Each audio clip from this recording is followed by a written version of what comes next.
Part of the secret to Elon's secret sauce is he sets these order of magnitude improvement goals. So 10x, 100x. He came to me and said, hey, look, we got to figure out how to sell cars online because nobody was buying $120,000 things sight unseen online. And so he turns to me and he says, this is your goal, improve digital sales by 20x. So now it's like, oh crap, I got to think way differently about this. I feel like I can rule the world. I know I could be what I want to.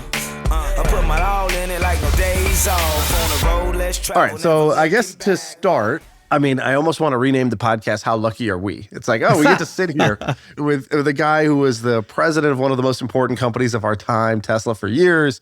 You got to work with one of the greatest entrepreneurs ever, Elon. You yourself have this crazy entrepreneurial track record. You've built and sold 5, 6 different startups. You're like the Forrest Gump of the tech industry, just going into different spaces. And you go into, auto repair and cyber insurance and all these different spaces. And so I'm pretty fascinated that we get to talk today. And I got a bunch of questions for you. But I want to start with less of a tactical question and more of a movie scene. So you go into a job interview with Elon Musk. It might not have even felt like it was a formal job interview, but your first conversation with him. What's that like? All right. So the setup to the scene is we're introduced by a mutual friend, and he is intense. And the niceties were about 2 sentences. And then he said, hey, I got this problem in manufacturing. Have you ever seen it before? And then we were right into it. And 2 hours flew by because I had that experience in manufacturing. I'd seen that problem. We started to break it down together. And then we started to move deeper and deeper and deeper into the problem. And we looked up in 2 hours. He was like, oh man, like I got a lot out of this. I got to go. I'm going to go down to the factory floor and do what we just talked about. So that's the first combo. He's so you're problem solving together. He skips the small talk. And then is he testing you or he's just genuinely trying to solve the problem right now? Like, did you get any sense of he was poking around to see kind of where your capacity was, or he was literally just trying to solve it? That's exactly what he was up to. So his hiring method is he wants to determine whether or not you can do world-class work. And his method is to interrogate a particular problem and go super deep on it. And it's better if he tries to skew it to a problem that he knows. Right. So that he can tell if you're bullshitting. Exactly. And he can take you super deep because he's in it. And he just likes to know, like, almost like a video game, like how many layers can this player get through before they're stumped? And so that's exactly what was going on. We were getting to know each other, but 90% of it was he was evaluating. Later, when you worked there and you're the president, did he try to teach you kind of the method or say like, hey, here's what I'm doing when I'm interviewing? Because I'm assuming for the first X hires at Tesla, the key hires, I think I've read something before that he interviewed the first 1,000 people at SpaceX. I don't know if that's kind of like folklore or real, but the idea that he's basically figured out how he likes to hire. Did he try to implement that with you and others so that it's the whole team is hiring that way, or he just does it in his own idiosyncratic way? You do whatever you want to do. I'm glad you raised this because this is a hack I don't get to in the book, but it's the thing that a lot of entrepreneurs think about, which is as your company scales, how do you protect the culture? Right. And he and JB Straubel, the co-founder of Tesla, came up with this method to imprint the culture on every hire and to test for culture. And that was, they would be the last interviews. That's a hack that I've taken forward now from that Elon experience. And now I do that too. But the way that translated was that he would say, like he said to me, hey, look, we now, as fast as this thing is growing, we're going to split this up. And you and I are going to interview everybody that's hired at a manager level and above. So we didn't interview everybody, but growing from 4 to 40,000 employees, there were a lot of interviews we were doing. In fact, 60% of my calendar was interviews. Wow, 60%. That's unbelievable. Yeah, but it was super important because you totally win and lose on talent. So like that's another hack for entrepreneurs to think about is how much of your calendar is devoted to the number one driver of your success, which is talent. Right. But he told, to the point of your question, he said, hey, we have to determine whether or not these people can demonstrate evidence that they can be world-class.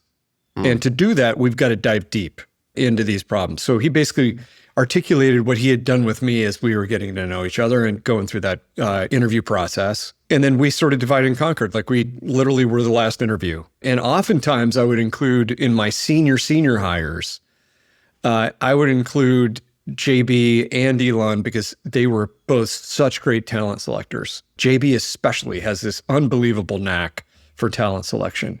And what did you pick up? So what's the okay, so I hear the overall method, which is you want to be looking for this sort of world-class work, evidence of exceptional ability. You are how do you do that? You go super deep on a problem that they've worked on or that you understand. I've heard Elon say a couple of things that I liked, which was, he's like, I'm trying to say wow, wow, wow in the first 20 minutes. And if I'm not saying wow, wow, wow in the first 20 minutes, it's probably not there. Exactly. And trust the conversation, not the resume, because you could have a great resume. But if the conversation is not giving you wow, wow, wow, it's not there. And if it is, forget the resume. It's, this is legit. So I picked up a couple of extra things over the years in some of his interviews, but I would love to, to go from white belt to blue belt here. So what are the nuances? What's a question? What's a little red flag or a trap that you've learned to avoid? So one trap to try to identify is, did this person actually do the work, or are they claiming the work of their team? In other words, a lot of us have been on teams of 8 or 10 or 20 that have done unbelievable work. Right. We've been on those teams, but it wasn't our work. We weren't leading the team. We weren't leading the curiosity or the discovery or whatever. And so that's the trap that you're trying to dive into so deeply in the problem that you start to determine, did this person actually do the work or not? And it's tricky because there are companies that are fully matrixed. So take Nike. Nike's a fully matrixed organization. You pull a marketer out of Nike, that marketer has never had full P&L responsibility, full creative responsibility, full distribution responsibility. They have a very niche job. And it's really hard to determine, did this person do the work or not? Right. And so you go way deep on trying to figure that out, knowing that it's a risky hire to hire from a matrix like that, because you really can't put your finger on who really does the breakthrough work. That's one. The second is, I would present much like Elon did with me, I'd flip the tables and present a current problem of mine. And then I want to see their level of curiosity, their level of analytics, their level of problem solving, their ability to ask really great questions to get some data from me and get me engaged. Right. And so it's basically, it's that basic, go into a problem of theirs, then flip the table and go into a problem of yours. And that's the knack at Tesla. It was let's turn complex into simple. And so, if you've been a leader there, you can identify these leaders because they have the ability within a minute or two to take a really complex question and boil it down into a principle. Hey everyone, really quick, if you're enjoying this episode on CEO stuff, so delegating, having hard conversations with your team, hiring, then I've got something for you. So the team at HubSpot, they actually went and put together a bunch of best practices that Shaan and I use in our own companies. And they put it together in something that's really easy to read and understand. And so if you want to just save yourself 10 years of headache and heartache, then you should check it out. I wish we had this a long time ago. It would have helped me a lot, but there should be a QR code on your screen that you can scan or a link in the description. So check it out. It's totally free and totally awesome. I've had the two traps you just mentioned, I've had the exact experience in the last week. I interviewed somebody, they're like, oh yeah, I was there from 1 million of revenue to 93 million of revenue. Oh, fantastic. They weren't the one driving that revenue. So it's not even they're claiming the work of their team. It's they're claiming the progress of the overall company. And they lived in this corner over here that had nothing to do with driving the growth. And they really didn't understand, the core engine of this business is A. You worked on B over here. And it's I need to find the guy who built A, because A was the reason that business won. And that's what we're actually trying to understand and trying to do our own version of. So I've definitely felt that. And then the other side is there's people who have come from these great companies. Nike, I'm a marketer at Nike. Well, Nike has great marketing. And so your brain associates this level of talent, but they're not maybe the people who were there at the beginning, the ones who made the key decisions. Or one thing that I found is with salespeople, there's a great piece of advice, I think from Ben Horowitz or someone. He's like, hire the salespeople from the ones who had the shitty product. He's like, if you hire a salesperson from the people whose the product was just being pulled by the market, the fish were jumping in the boat.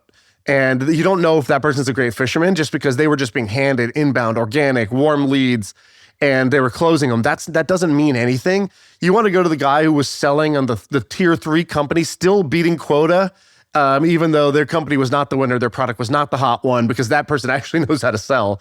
And that's really helped me with some of my companies. So there's these small heuristics that can actually improve talent selection and sourcing. I 100% agree with that. Our head of retail came to me And he said, hey, I'm hiring a lot of Apple people from Apple stores. And I said, time out. You can work in an Apple store and you are an order taker. Right. Go down the hall to the people at the Microsoft store who have to sell a Slate 2 doors down from a MacBook Air. Those people know how to sell. The fact that they're not starving is unbelievable. So go hire them. Well, one of the stories I loved in the book, so I have the book here, so I'm like highlighting all my favorite stories as we go. But you have a Tesla sales story. Can you tell that story? I thought it was a great one. So the context is Elon and I are having these discussions. We're getting to know each other, and eventually he pops the question. He said, why don't you join? My first reaction is, I'm not sure I'm your guy. Like, your company's twice as big as my biggest company already. Don't you need a big company guy? And he says, no, that's the opposite of what I need. I need a fellow entrepreneur who knows what it's like. You nagged him. Yeah, totally. He's like, I need a fellow entrepreneur who knows what it's like to chew glass and look into the abyss, his famous quote. And you know how to allocate capital. And no big company person's going to know that. So I said, why don't you let me go poke around the business? What is your biggest challenge right now? And he said, biggest challenge is top line. Like, we've promised the street we're going to sell 12,000 cars this quarter. And it's a month and a half in, we've sold 3. I'm like, oh, crap. That's a big problem. I said, I tell you what, I'm traveling a ton the next week. I'll call you in a week. So I went out as I was traveling to Tesla stores and I test drove cars. So your first move was to mystery shop, which I like, by the way, because you get this idea that it's all intellectual, it's all strategy, and you're like, no, let me go see ground floor truth of what's going on. Totally. I'd read the Sam Walton biography, and the biggest thing I pulled out of that book was the management hack of secret shopping, because you get the sense, like, frontline employees know exactly what's wrong with the company. They will tell you what the customers are complaining about. They'll tell you what the organization sucks at. And so that was my first instinct, like, go to the front line. So I go to 8 stores, I test drive, use different email addresses so they don't know who I am. And the test drive is supposed to be the fulcrum of the sales funnel. Like, you hit the accelerator and you can't stop thinking about buying a Tesla. Right. I didn't get a single call back. And Elon had introduced me to the head of sales ops. So I called the guy and said, can you tell me why I'm not getting called back? And he said, I looked at the system, you're not flying. Like, I have no idea. I said, okay, tell me how many people have gotten a test drive in the last 30 days that haven't been called back. So he cranks through the CRM and he comes back and says 9,000. And I'm like, 9,000? You're going to make your quarter if you just call these people. I said, okay, look, this problem has to get solved now. So I'm kind of in CEO mode. And like, this problem has to get solved now. Can you cut off any new leads to salespeople until they call all their previous test drives back? He's like, yeah, I can block that in the system. I said, okay, do it. He's like, great. It'll be done in 2 hours globally. They weren't calling back, not out of laziness, but because the incentive structure, right? They were getting, their sort of commission was tied to the test drive, right? Not to sales that closed from a follow-up. Is that what, there was some incentive problem, correct? There was an incentive problem, but there was also a profile problem. We were hiring people that didn't know how to ask for the sale. And that was the root cause. So when you force them to, then stuff started moving. So I talked to the guy the next day. He's like, I already have the results out of Asia and Europe, and like, sales are flying. And I said, yeah. I said, no surprise. Like, all you have to do is call people back. Like, if you want to close the sale. Right. And then it dawned on me, oh crap, I made this decision like I was the CEO. I don't even work for Tesla yet. And so I said to the guy, like, I got to call Elon and tell him what we did. And I said, I'll take the blame. You're not going to take the blame. I'll take the blame. And so I called Elon and I said, man, I gotta beg your forgiveness. I haven't not been a CEO for 20 years. I've had 6 companies. I haven't had a boss. And when I see a problem, I want it gone, like, immediately. And so here's the problem I saw on your top line challenge. Here's what's happening in your stores. Here's the change we made yesterday. And by the way, I think with this change, you're going to make a quarter. Long silence. Like, uncomfortable silence. This is before I knew about the signature Elon long silence. And what are we talking? 10 seconds, 30 seconds? It had to be at least 60. And to the point where I was just about ready to ask him, are you still there? And what I have now come to learn is like that's his processing mode. He shuts down all other sensory inputs and he just lets the compute run while he's trying to literally figure. like AI, right? You can say go to think mode, and it'll take time. That is the think harder button. So he comes back on. He says, "You know what? I think you're going to fit in here just fine. You've proven to yourself and to me you can be useful. So why don't you just join?" That's an awesome story. Yeah. And you've done this kind of over and over again where you sort of go into problem solving mode. And I want to talk a little bit about that, a little off book here, because I was at a dinner somewhere and I got bumped into a dude who had taken over as CEO of Lime Scooters. You know, one of the scooter companies, they were like hot for a while. Yeah, exactly. Maybe Bird or Lime, and then it kind of crashed. But they were a public company and they were struggling now. And so this guy comes in and I was like, "So what'd you do?" Because he actually turned the company around. Like they got to profitability. It's not like it's the best company in the world, but it was about to die, and it not died. So as an ER doctor, he did well. And he goes, "The first thing I did is I went and I sat in the warehouse, and I just took a chair and I just sat there for 8 hours." And people were like, "Hey, do you want to do meetings?" And he's like, "No, I just want to watch." And he just watched. And he's like, okay. He's basically like watching where all the waste is. Because if he wants to make this thing profitable, he has to find out where all the waste and expenses that's not driving revenue to the company. We're we're spending money, but we're not getting paid to do these activities. He's like, oh, so that guy, he's doing this, but there's a bottleneck over here. And that's because they only have one person and they're all waiting for this.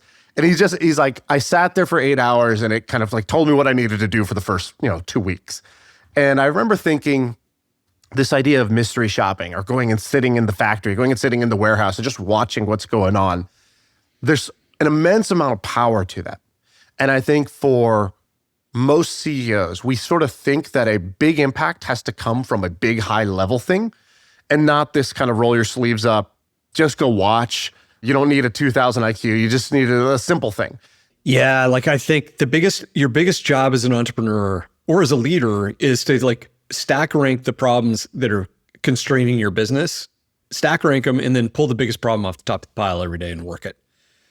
And the first principle that I learned from a guy who was a mentor of mine, he taught me, he used to haul me down to like I had a software business, he would haul me down to the customer support teams and he'd say, just sit here on a chair and listen to these calls. And his first principle that he kept saying to me was, I'm going to introduce you to the most powerful analytics you have as a leader. Your 2 eyes and your 2 ears. Nice. Use them because you will get insights so much faster than the data can get to you to give you insights. And it was true. And so when I started at Tesla, we were having a super big problem producing Model X's and getting the Falcon Wing doors to fit. And Elon and I had shared this favorite book, The Goal, which is all about manufacturing process. And he grabbed me one day, he said, okay, the goal guy, come on, we're going down the line. And he said, help me solve this problem. I've been sleeping in the factory trying to work on this.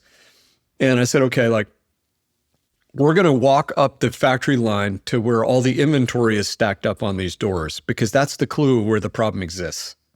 If throughput can't get through there, it's all stacking up. That's where the problem exists. So we're just going to stand here. So we walked to that point. Sure enough, a bunch of doors stacked up. And I said, the same thing my mentor said. I said, you're going to now use, and I'm going to now use the greatest analytical instrument in the world, our eyes. And we're just going to sit here for an hour. And this is going to drive you crazy, but we're just going to watch these people work. And so we stood there and watched them work. And you could all of a sudden see, these people can't see where the bolt goes because it's blind. And so they're threading a bolt blind and they're missing the angle. And therefore the door is going on crooked. What do they need? They need a jig.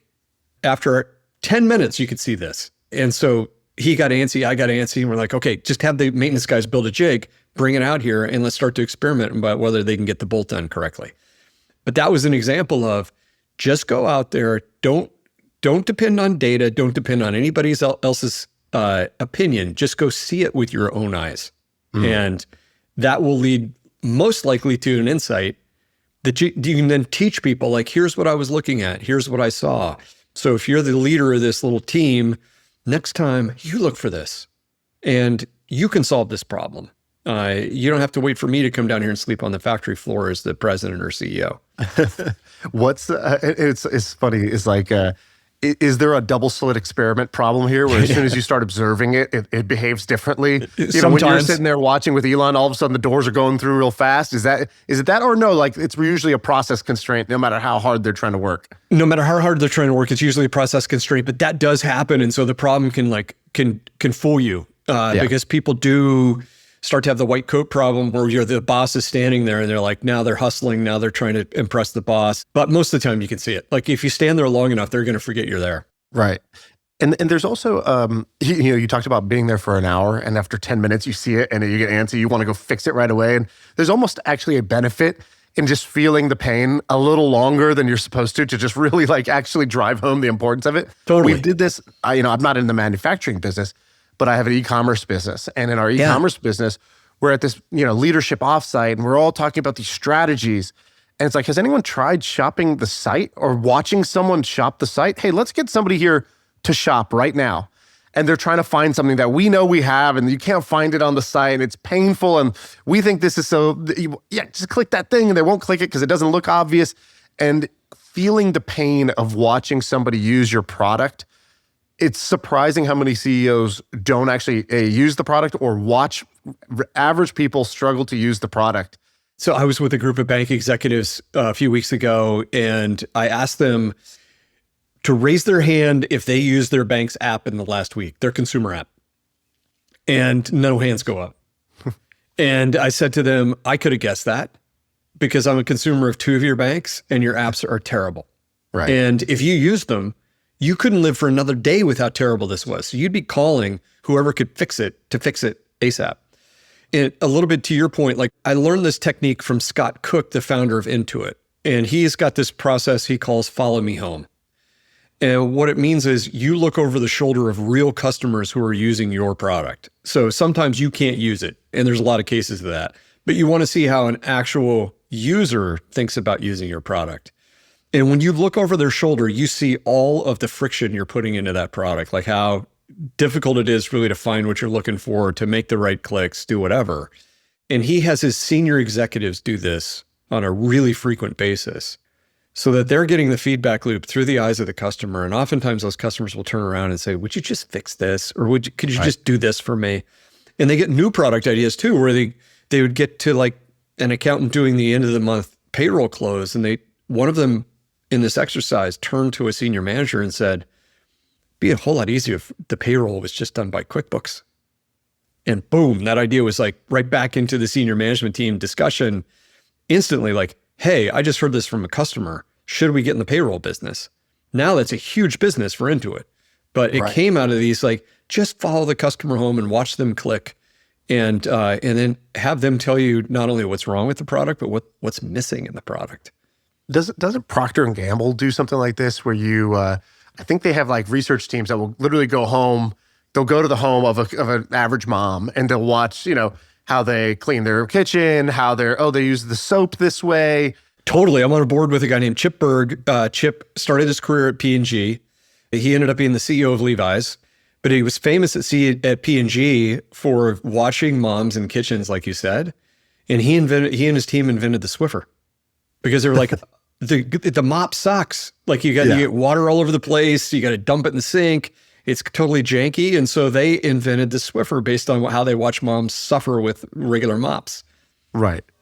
I love that. Today's episode is brought to you by HubSpot. Did you know that most businesses only use 20% of their data? That's like reading a book, but then tearing out 4/5 of the pages. Point is, you miss a lot. And unless you're using HubSpot, the customer platform that gives you access to the data you need to grow your business, the insights that are trapped in emails, call logs, transcripts, all that unstructured data makes all the difference because when you know more, you grow more.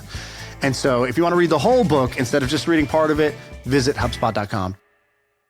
You have a couple of other like business principles. And one of the things I liked was I'm an idea guy. Like my entrepreneurial style is a high variety style. I've done businesses and, whether it's restaurants and biotech and cyber and, a bunch of different industries and, not all have worked, but like, that's, I guess, just the way I'm wired. Yeah. Whereas some people, they stay in one domain and they keep solving problems in that domain for 40 years of their career. Yeah. And it seems like you're also in the high variety category. And one of the reasons why is you've learned how to sniff out opportunity because it smells like a problem. It smells like something that doesn't make sense. And it sounds like one of the tells that you have in the book is anytime you see something that's one size fits all. Yeah, so a little bit like you, I've been a variety-driven entrepreneur. I think it's a little bit because I've got business ADD. Like I could spend an entire career in a single industry without driving myself crazy. So I do look at these one size fits all and as a clue of, there could be an opportunity here. So an example of that is we took a look at the cybersecurity industry. And we started with this question of like, hey, 30% of compute has moved to the cloud, 70% hasn't. When does the next 30% move? What opportunities is that going to create, et cetera? This is in my venture firm. And we found something surprising that 30% of compute wasn't moving to the cloud. It was small, medium-sized businesses like law firms, accountancies, et cetera, have no compelling reason to go to the cloud.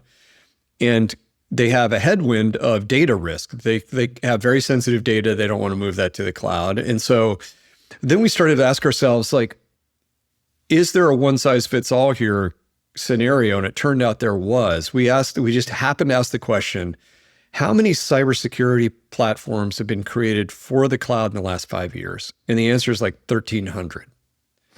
And then we said, how many have been created for the SMB in the last 5 years? And the answer was 0. All right, this is a one size fits all market. Cyber is sized to the cloud, which I totally get. As a computer scientist, I get that it's easier to write to Amazon, Azure, and Google, and it's super difficult to write to an infinity number of tech stacks in SMB. Right. So that one size fits all is creating an opportunity. And then we asked one more question, because then we felt like we knew the answer to this question. Where are the ransomware attacks happening? And no surprise, it's in the SMB side because they haven't had tech in 5 years. And so we set out to build a company that is essentially a super modern cyber platform for widely variable tech stacks, and introduced that. And it's got a ton of market traction, and it's like one of the fastest growing companies in cyber right now. But it came from that first insight of like, we just tripped across a one size fits all. The market has been 100% cloud. And there's this small, medium thing hanging out here that isn't large or extra large. How about we like split the market and go after where the competition isn't? I like that. In the book, you phrase it you use a slightly different intro to the story, which I liked, where you basically talked about like you're looking at the expense. I think you were on the board of 2 companies or something like that. Yeah. And you're looking at the line items on the expense sheet, and it was like it was 2 different. It was like it was Lyft and Lulu. Lululemon, which is a retailer, they don't really have any personal sensitive data about any customers. Customer comes in, swipes their credit card, they don't save it.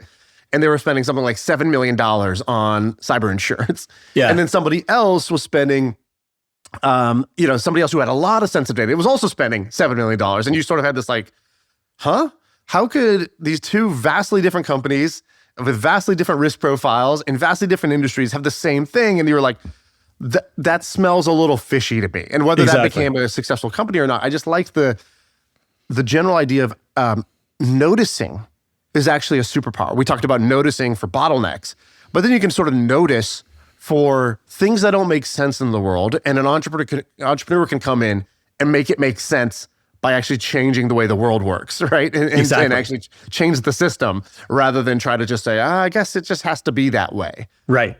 Right. And that's a perfect example of that. Like, I think noticing is a trait a lot of entrepreneurs have, because we do see like friction and say to ourselves, like, why does this friction exist in life and how do we get rid of it?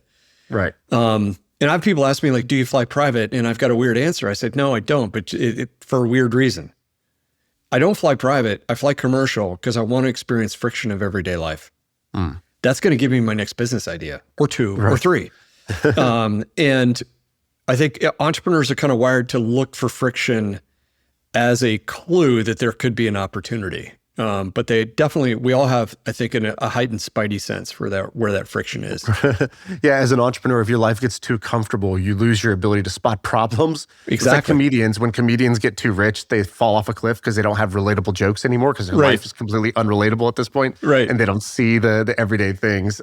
Okay, so I want to go through a couple of the steps of the algorithm. So your book is called The Algorithm, and the idea is that let me phrase what I took away from the idea. Okay. So the idea is there's a certain way that you can run a company that will lead to faster growth and more success, obviously. And what I liked about it is there's this feeling that Elon's just the super genius alien, and maybe he is, but let's say like that the success of the companies are because you have this super genius. It's a very nice story, fits well in the sort of Hollywood way of looking at the world.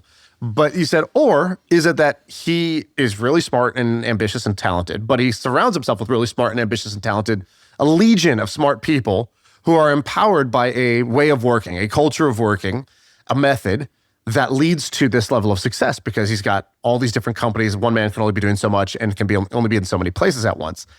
Is that accurate how I describe the premise of what we're talking about?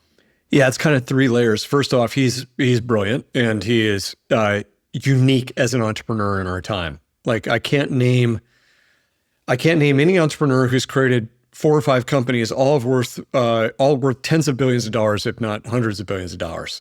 Zuck has had 1, Gates had 1, Jobs had 2, Beehiiv had 1, Ellison's had 1. You go down the list of entrepreneurs of our time, there's nobody like him. Right. And so he is a pretty special dude. He does surround himself with world-class talent. But the idea of the algorithm was to give that world-class talent a framework so that we could push decisions to the edge and people could drive innovation without us showing up and having to drive it ourselves. And a framework is super helpful in that. So you combine world-class talent with a framework and a method, and you start to get innovation breakouts that are really unique. And a lot of people said, hey, do you have to be Elon to do this? And my answer was no. Like, that's why the book is told through the eyes of people who are actually on the edge doing this work and telling their stories. So you can see, hey, there was no senior management team hanging around here. This was like frontline people taking on these big problems and saying, we just want to solve this. And you give them a framework to solve it. And they do crazy things like inventing mobile car service from an OEM, from a manufacturer, inventing one-click loans, inventing insurance embedded in car payments, like just stuff that was flowing and moving so fast because people at the edge were empowered, but they were also equipped with this framework. And one thing that's not in the framework, but it seemed common, was that the starting point for a lot of the stories was, we had this problem. You have this one in there about online sales. It's like, Tesla is this, high-tech, kind of the most tech-forward company, but actually the e-commerce, the online sales were pretty weak at the time. Right. And so you have this problem, and it's a weakness in the company right now.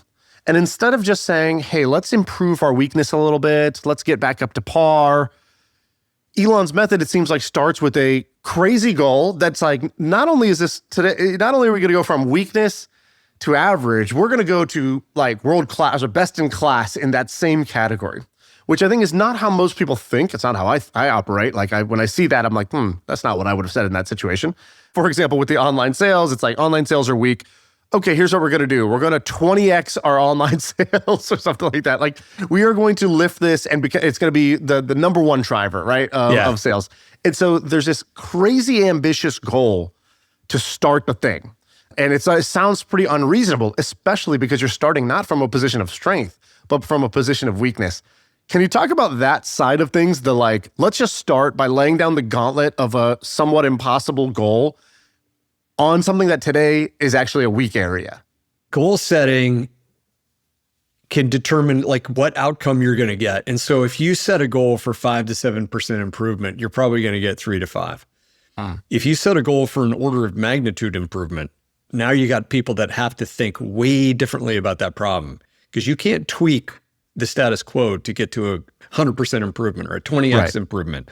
And so part of his secret sauce is he sets these order of magnitude improvement goals. So 10x, 100x, and it forces you to think way differently about how you would solve that problem, or what you would do with the product, or what you would do with the process, et cetera. And so like you're referencing this example of, he came to me and said, hey, look, we have continuous demand challenges. We got to figure out how to sell cars online. which sounded crazy at this time because nobody was buying $120,000 things sight unseen online. Click, click. But we both knew, because we'd both been in consumer, that every click you ask the consumer to make, your conversion goes down. And that's I'm saying an obvious. Every entrepreneur in e-com knows that. But we looked at our clicks and there were 64 clicks to buy a car. And so he turns to me and he says, let's improve digital sales. This is your goal. Improve digital sales by 20x. So now it's like, oh crap, I got to think way differently about this. I can't think about like tweaking here and there. And so he said, how many clicks does it take to buy Domino's pizza on their app? I have no idea. He's like, let's pull it out. So we pull it out. It turns out it takes 10 thumb taps to buy Domino's pizza at that time. He's like, we're 64, Domino's is 10. Let's go to 10. And the first thing then that calls into question, it was a core tenet of the business at that time, which was producing custom build-to-order product. Right. And that was religion there, partly driven by the fact they didn't want to be a typical car company. They wanted to make you the car you wanted versus the car company wanted to sell. Right. And it's something everyone will nod their head to. Fully customizable, of course. Totally. But that led to like 360,000 different combinations of a car that you could choose, which is driving a lot of clicks, plus a lot of decision fatigue for people. And so we went and ran the data, my team ran the data, and we came back and figured out that people weren't buying 360,000 versions, they were buying 2. And it was either what is known today as a standard or a performance. And so I went to the head of manufacturing, Greg Reichow, and the head of engineering, Doug Field. I said, hey, look, I'm the new guy here. I've never been in the car business, so I could be completely stupid about this. But let me show you what the data says. The data says that out of all these 360,000 combinations of build to order, people are only buying 2. And what would it mean to you guys' side of the business if there were only 2? And sorry, just to clarify, what you're really saying is, it's not that they were buying 2 configurations. It's like the job to be done. The thing that the customer cared about was they wanted either high performance, tap the pedal and it flies. Yeah. Or they want the safety plus EV plus whatever, like plus some the other longest range battery they can afford. Longest range battery. Yeah. Good. I'm going to have that. And actually we can pre-customize, we can pre-configure cars to solve those needs without letting them choose what color the strip is on the side of the side of the door. Exactly. And that's exactly it. And so Greg, who's running manufacturing, says, oh my God, I've been waiting for this day for somebody to really drive this, because you know what that would do to our factory? Totally simplifies the factory. It simplifies the supply chain. We could increase throughput dramatically. Turn to Doug, what does it mean for engineering? He's like, are you kidding me? I don't have to design all these parts. I don't have to test them. I can put engineering's time on the stuff that really matters to the job to be done for the customer. I'm totally in. So then I walk into the senior management team meeting, and one of the team members was like, hey, you are the new guy. You don't understand. It's religion here. We do build to order. And I'm like, it might be religion, but that religion might take you to the grave. Here's why. Here's what happens to the business if we do this. We're going to get rid of a lot of clicks, a lot of decision fatigue if we just get down to 2 configurations. And you can make it 3 if you want. I don't care, but you can't make it 360,000. Right. And Elon, he's super rational. He looked at the case and then listened to Greg and listened to Doug. And he was like, yeah, we have to do this. So if you go to buy a Tesla today, you'll see you've got 2 or 3 configurations on there. That's it. And the fear was we would look like Honda, but it turns out we didn't, because we had a completely different product. We had software on wheels. We were taking away all that decision fatigue from the customer and all that friction in the sales process just by questioning, at the end of the day, we questioned the business model at the time, which happens to me as an entrepreneur, happens to a lot of entrepreneurs. You fall in love with your business model and you don't really accept any challenge when somebody says, should we chuck this business model because it's actually what's in the way? Right. And I wonder what you learned when you went to work for someone, because like you said, I've been CEO for 20 years, and I had the same experience where we got acquired, and I went from a 20-person company, and I was always the CEO of startups for 10 years. And then suddenly, I now had to go and report to, and forget the report to, I just had to bring my plans of what I'm trying to do to the table with somebody. I had to learn how to talk to a CEO who was thinking about the business, separately. And I had never really been on that side of the table. And I had to learn how to like communicate upwards. What does that mean? How do I simplify? How do I speak the language that they're trying to understand in order to do this well? Do you have any tips for somebody who's learning how to communicate to a CEO? And you were doing it with Elon, right? Maybe there's something specific to Elon, but what was your method for when you go into those meetings of how you present information in a way that is productive versus wasting time? We actually had this bit of a game for a while. I think it was his idea. He's like, let's try to get down to 3-sentence emails. What is the problem? What's your analysis of the root cause, and what's your proposed solution? And he's like, I think we could run the company on 3-sentence emails. And so we did that. And what that taught me about exec communication was that level of efficiency is so helpful. Like if you can give me 3 sentences, so I turned to my people and said the same thing, like, tell me what the problem is, tell me what the root cause is, tell me what your proposed solution is. And in that proposed solution, you got to have like how much it's going to cost and what's going to do the economics and all that sort of stuff. But the thing executives, if you're talking to a CEO, the most precious commodity that CEO has is time.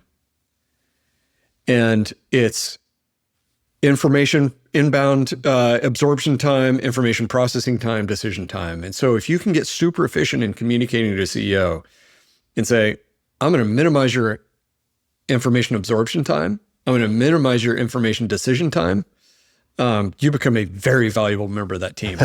Very valuable. And it sharpens your own thinking. You think you're doing it for them, and then you realize, actually, I didn't fully have clarity on this until I was forced myself to be clear to them. Now I'm clear to myself.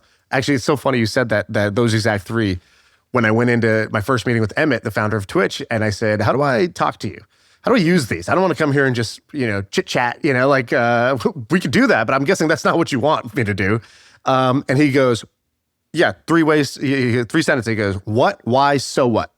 What is happening or what happened? Why is it happening or why did it happen? And so what are we going to do about it? And he's like, that's the way I like to communicate. What, why, so what? And then I've now taught that to my team of the same. It's so funny. The same, basically, almost the exact same thing. We just had different labels for the same exact communication structure. I love that. In fact, I'm going to steal that because I think the world of Emmett. But that's a great way to think about communication. And I think the other thing you made me think about is, as an entrepreneur, if you're successful, the most likely outcome of your business is somebody's going to buy it, and that means you're going to have an owner that you're going to now be subordinate to. And that's a different form of mindset. And I got it wrong. Like the first few times that we sold companies every time we sold a company of mine, we sold it to a public company. And so then I would come in and I'd owe that company a year or 2. Right. And I'd have to work in their structure. And at the time I was young and so I was trying to keep this bullheaded entrepreneurial mindset. And that doesn't work in large corporations. And what I've now learned, if like I had a redo, and I apologize if anybody's listening who bought one of my companies, you had to put up with this pugnacious like entrepreneur who didn't get it. Now what I get is I should have sat down with him and said, what drives success for you? Like, what do you care about? Like you bought this company, what has to happen in your mind to make it a success? That's often different than the bullheaded entrepreneur's way of thinking about it. Right. And I think that's a different set of challenges when you sell yourself to another company. The first thing you got to realize is that you don't own it anymore. They do. They have the keys. And if you owe them a year or 2, you might as well not make that miserable. You might as well make it like fun. And the way to make it fun is to figure out, okay, like how do I make this thing work for you and for me? Right. And if you do that, oftentimes you got an earn out and it's going to work for you too. Yeah, that's great advice. I wish I had that advice earlier. Me too. Me too. Man, I stumbled so badly. You sort of discovered it the hard way. Yeah. I wanted to ask you about the collision repair business because this was fantastic. Can you just tell the story of, because I only know part of the story. I want to know the whole story. So what's the story of how you got into that business, like how you discovered the problem and what actually happened with that company? And because I think it's pretty fascinating because it's not a venture tech, it doesn't sound to me at least like a venture tech business, no software, but you built that and it sounded like a pretty interesting success story. Can you tell that one? Yeah, it ended up having a lot of software in it, but it starts with a little context. I grew up in the back of my grandfather's auto repair business. And so like I I was a tech. I had the dirtiest jobs because I was a kid, didn't have any skills. So I was changing oil and changing tires and that sort of stuff, but learned how to hang out and talk to auto technicians. So decades later, my wife's car gets hit by one of our neighbors, and now I got to go get that fixed. And so I go to a large body shop and drop it off, get the estimate, agree to have this place fix it, and the guy says it'll be done by Friday. So this is Monday. I come back on Friday. Car's not done. He's like, this parts didn't come in. This is kind of typical. Next Friday. So I show up next Friday. Car's not done. Tech didn't show up. I said, you know what? I've just sold one of my businesses. I got a curiosity about how your business works. Can I just come hang out here? He was like, you're the first customer ever to ask that, but I don't want you back there because you're going to get hurt. And then I explained to him, no, I know my way around a body shop. I know my way around auto repair. I'll stay out of the way. I won't get hurt. In fact, I'll just run parts for you if you want. So I went home that weekend and I started to do research and found out the auto collision industry is a $50 billion industry. And then found out that there were 38,000 of these. And so the average business is around 1.2 million. So pretty small. And I had been exposed to advanced manufacturing, and I got a sense of that was not what was happening in the back of these shops. So I went and just observed. I was running parts, just observing, and what I saw was essentially a hair salon. Every technician had 2 bays, and they were on commission, and they made money off of those 2 bays. So they had no interest in how fast that car went through, because that car was sitting in front of them as a cash register to make money. And so I thought to myself, what if this was $50 billion industry was modernized? What if you put these cars into a production line like Henry Ford did? And what if you paid the entire team a bonus based on cycle time and throughput? Right. So I didn't understand. So why doesn't the technician want the cars to go through? More cars equals more commission? No. They wanted to control their paycheck, and so they would surround themselves with 3 or 4 cars, and they would just cherry pick hours off of those cars, and they got paid by the hour, but not. So the car didn't have to get finished. They were getting paid by the shop just on the hours they worked on that car. So that car could sit there for a couple of weeks. They didn't care. And you had these 2 terms, cycle time and touch time. Can you explain what those 2 are? Yeah, so I went to the shop owner and I said, tell me what the average time it takes between a customer dropping it off and a customer getting their car back. And he said, yeah, I can tell you that it's 18 days. I said, how do you know that? He said, that's the average rental car time. I said, okay, that's a pretty good proxy. I said, how many hours of labor do you bill on each job on average? He said, oh, that's easy, 6 to 8. And I went, 18 days to get 6 to 8 hours of work done. That looks like an opportunity, because that's the difference. Cycle time is the 18 days. That's from the beginning to the end of the process. And touch time was the amount of time that those technicians were actually touching the car, 6 to 8 hours. And I went, oh, that looks like an opportunity to maybe turn this industry around for the consumer. What if you could go to market and say, you'll get your car back in a day versus the 18 days of the rest of the guys down the street? That's when I started to diligently say, let's start a business. So I grabbed some guys that I'd worked with, and we started to work on just doing that. We ended up with the largest at the time collision repair chain around the country. What was it called? It was called Sterling then. It's now called Service King. It's owned by Carlisle. It's got several $1 billion in revenue. But the whole premise was, we're going to get your car back way faster because we're just deploying assembly lines versus a hair salon. That's amazing. Do you have a name for that moment where you're like, what if you could get it back in the same day? What's the name of when you do that? When you say, we're all the way over here. That's kind of the same thing with the Elon 20X online sales, right? Yeah. It's like the industry, the expectation of the customer, the current workflow is all the way here. What if it was all the way on this side? I do have a name for it. I have a name for it. I call it an epiphany. And so my teams that I've worked with now, they hear this phrase a lot, because in that moment, I'll sit down, I'll write out a Slack or an email and say, and the subject would be, I just had an epiphany. And it's kind of a realization moment where you're like, ooh, there's a big opportunity here to move the market. And that word for me is an epiphany. It's just like, whoa, it's this like sudden discovery where you've been pilled and now you can see the other side. Right. Yeah. Today's podcast is brought to you by my friends at Mercury. They make the world's best banking product. I think you know this already. I use Mercury for all of my businesses. I think I have like maybe 7 or 8 businesses. We use Mercury as our business banking across all of them. And now they actually just launched a personal banking account. So I have my personal account there. I moved off of Wells Fargo and Chase.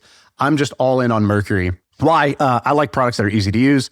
I like products that get me and the problems that I have. So like very easy to make a joint account with my wife. Very easy to spin up virtual cards. One click and I get savings yield. It just has all the stuff that I need in one place. So if you're looking for the best banking product on the market, it's definitely Mercury. I will fist fight anybody who disagrees with me on that. Go to mercury.com/personal and learn more. Mercury is a fintech, not an FDIC-insured bank. Banking services are provided through Choice Financial Group and Column NA, members FDIC. What do you think now with AI? So I feel like you've been doing this for a long time, and just when you're probably like, I'm a veteran of this game, the entire board game changes. Somebody flips the table, and now there's a whole new game to be played. Where's your head at with AI? How do you think about this? Man, I'm excited. All the way back in college, I worked my way through college writing trading algorithms at the world's largest options and futures trading platform in Chicago. I went to college in the Chicago area and worked my afternoons coding. And way back then, we were using the very beginning neural nets to try to get an edge in the market and try to robo trade in a way that people hadn't been able to in terms of the accuracy and the speed.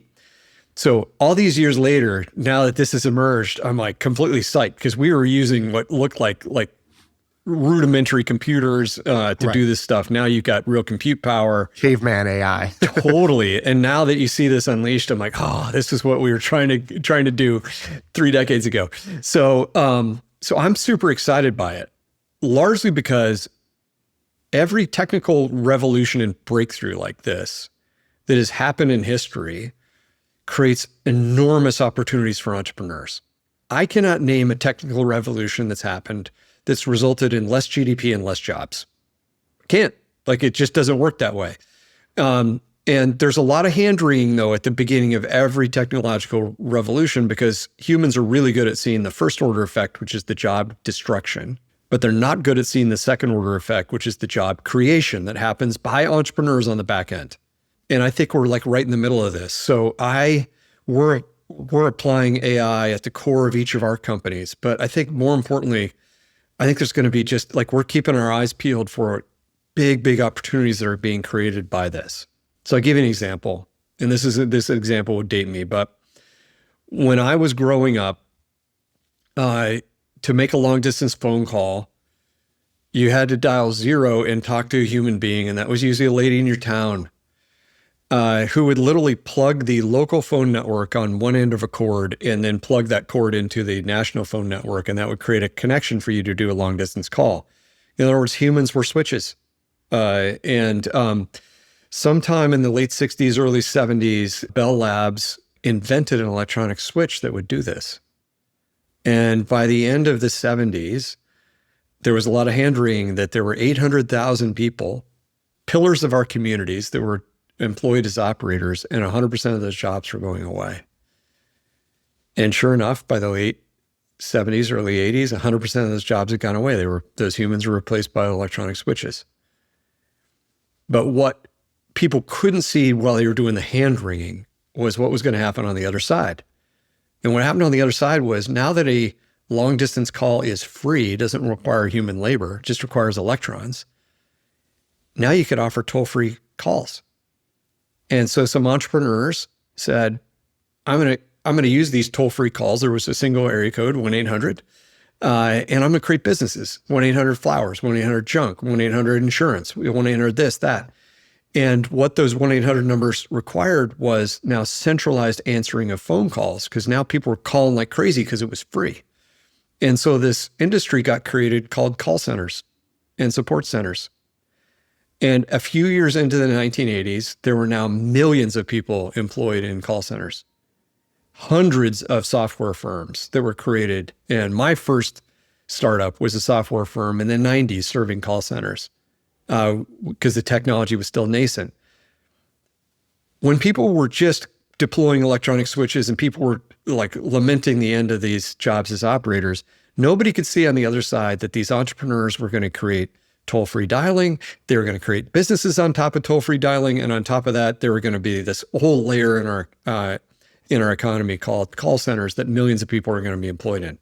We just had the creativity to see the other side. And so now I tell our teams, like, we cannot see through the other side, but we can get a hint of where this stuff is going to go if you think creatively. And so that's the thing I'm most excited about. Like, we're going to have entrepreneurial opportunities like crazy over the next few years based on what this technology is going to unleash. I love that story. So keep going. So let's say, if we can think creatively, we could start to get a glimpse of what maybe is possible. What do you see as the kind of first generation businesses that you're excited about and what the second order effect might be? Well, like, now we've got intelligence that is so rapid and non-latent. So you can solve problems way faster that are really complex. So one of the businesses that we've got that I'm most excited about is we pulled a team out of Tesla that built the supply chain automation platform at Tesla, which is super sophisticated and way beyond anything anybody had in the industry. And they built this with ML in like 2017-ish. And we said, how would you like to build it today in AI? And what AI allows that team to do is solve a super complex problem really quickly, but also use agentic AI to understand the workflows of their clients super rapidly. So they just went into one of the biggest grocery delivery platforms in the country. I don't think I can say which one yet publicly, but it's one of their newer customers. And their agents could go in and understand the work rules of that ginormous platform within hours, and then design a system and a workflow within hours that you really have to have two special things to be able to do. You have to be expert in that particular thing, which is supply chain optimization, to know which rules are good, which rules are bad, what to tell your agents to do, et cetera. And then you have to be able to judge, okay, what these agents are bringing back is correct, or it needs to be tweaked or redirected or whatever. So you definitely have these humans who have got AI as exoskeleton, like super strength, that are now building a business that's growing like a rapid fire because it's got this incredible compute to actually fuel the business and deliver value back to the customer way faster than you could otherwise. Like what they're competing against is standard ERP systems that take 9 to 12 months to implement, and they can implement in a period of days and deliver that value back.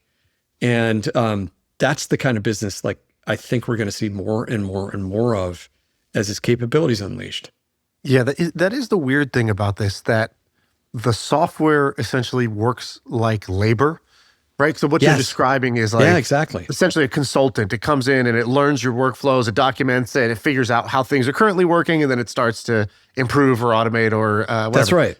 And so the weird thing is like, there is a question of, is it different this time in terms of the jobs? Right. Because it's like, if the software is fundamentally like human labor, like equivalent, then even the business it creates, won't the workers in that business also just be AI labor mostly that's doing that, right? And do we all just become sort of like mechanics for the robots and for AI, right?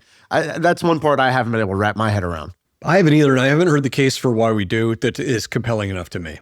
Yeah. Like the most frequent example I hear is, hey, in the 1950s, there were skyscrapers full of humans who were humanly calculating spreadsheets. And then the real spreadsheet came along and all those jobs are eliminated. And then that's where the story ends for them. And I'm like, hey, time out. I was just in New York City. Those skyscrapers aren't empty. What happened? And what happened was a plethora of things. And I would use just one tiny little example of what happened that created trillions and trillions of dollars of market cap. Once a spreadsheet was available that was digital, it could calc things in complexity way faster than those humans in those skyscrapers. And so all of a sudden, you could have sophisticated pricing engines like Black-Scholes at your fingertips. And that meant that you could now price options and futures and derivatives that didn't exist before. And so entire markets got created on top of that one technological change that employ hundreds of thousands of people. And again, that was unknowable on the other side when the spreadsheet was just being invented, that somebody would deploy Black-Scholes and somebody would figure out how to price puts and calls and derivatives and make entire markets like the options exchange, the Merc, et cetera, possible to be able to syndicate loans. Like none of that stuff was available, and now it's all available. And that's the kind of thing where I think, okay, make me the case that all of a sudden now the computers do all of that and take all that creativity and all those jobs. I just haven't seen that in history, and I don't know that I can fully buy into that ending point. What do you think happens with the different AI players? You've got like, you think Elon has called it the highest ELO game in the world, right? So it's the highest level chess game being played between the smartest people with the most capital behind them, going all out for the biggest prize. You've got Zuckerberg, and then you've got Google, and you've got Elon, you've got Sam Altman, you've got Anthropic. You have all these players. How do you see this playing out? You've seen a couple of tech waves. You know, at least some of the players, maybe even all of them personally. How do you see this playing out? I sort of wonder if they're creating a app layer or a tooling layer. And what I mean by that is I think they're creating the tooling layer that then a lot of us are now using to create real businesses on top of. So I kind of go back to the internet breakthrough and the internet revolution and think about, okay, like the browsers, everybody was super excited about the browser business, and Mark Andreessen made a career out of Netscape.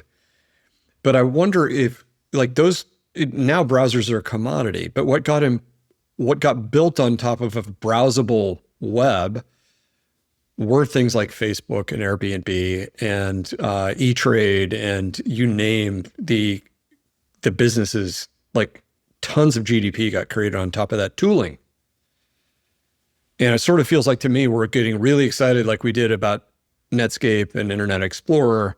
We're getting really excited about these hyperscalers, but what you really want to be looking at is what businesses are going to get created on top of this tooling. And so I'm psyched for the work they're doing. I think it's amazing and it's breakthrough level, but I am also much more excited about what's going to get built on top of it. Yeah, me too. I can't wait to see it. I almost want to fast forward. It's like, I don't want to miss it, but at the same time, I'm so curious how this all plays out, what the world looks like in 10 years. It's probably the first time that I feel like I have no idea what the world's going to look like in 10, 15 years, but I do know it's likely to be very completely different, you know. For sure. Like I bought a Tesla this year, and it has like self-driving that's perfect. Yep. It's amazing. It's so good, and I just don't drive anymore. And I like trying to tell my mom and my sister, and I'm just like, guys, you realize like you don't have to drive anymore? Like that's now. And I can't believe that that's not, more people aren't freaking out about this one change, let alone whether it's robots or it's AI AI assistants in everybody's pocket or there's so many different ways that I feel like the whole world in 10, 15 years is going to, like, my kids won't really understand. Wow, you used to have to do all that? You used to do that? Like, that's so funny that you used to do that's horseback riding, right? Not cars. Right. And it seems like we're on one of those transition points, which is exciting. Totally agree. Well, John, I appreciate you coming on. Everybody should go get your book, The Algorithm. I don't say that, but usually most people come on, but I actually am reading the book and liked it a lot. Awesome, thank you. Big fan of it. And, thanks for coming out and doing this, because I feel like we get a lot of biographies. Oh, they grew up this way and daddy issues and blah, blah, blah. But like, which isn't, it's entertainment. It's great. But what I really love is tactical, practical. Me too. And how do you actually do things? How can this be useful for me? Me too. Versus reading about somebody else's life. And so I'm glad you wrote this book. I think if this book didn't exist, and it could only be written by somebody who's kind of there doing it side by side with other people and has, the experience doing it. So congrats to you, and thanks for writing the book. Thank you. I'm glad you're enjoying it. All right, take care. I feel like I could rule the world. I know I could be what I want to. I put my all in it like no days off. On the road, let's travel, never looking back. If you made it this far, then you're going to love what I'm about to tell you. So there's this amazing entrepreneur. His name's Neil Patel. He's been on MFM. He's one of our favorite guests, and he has a podcast. It's called Marketing School, and it's brought to you by the HubSpot Podcast Network. Marketing School brings you daily actionable digital marketing lessons learned from years and years of being in the trenches. They have over 100 million downloads and over 2,500 episodes. Marketing School gives you bite-sized marketing wisdom that you can implement immediately, whether you have a new website or you already have this huge established business. You're going to learn about the latest SEO, content marketing, social media, email marketing, conversion optimization, and general online marketing strategies that work today. You can get Marketing School wherever you get your podcasts.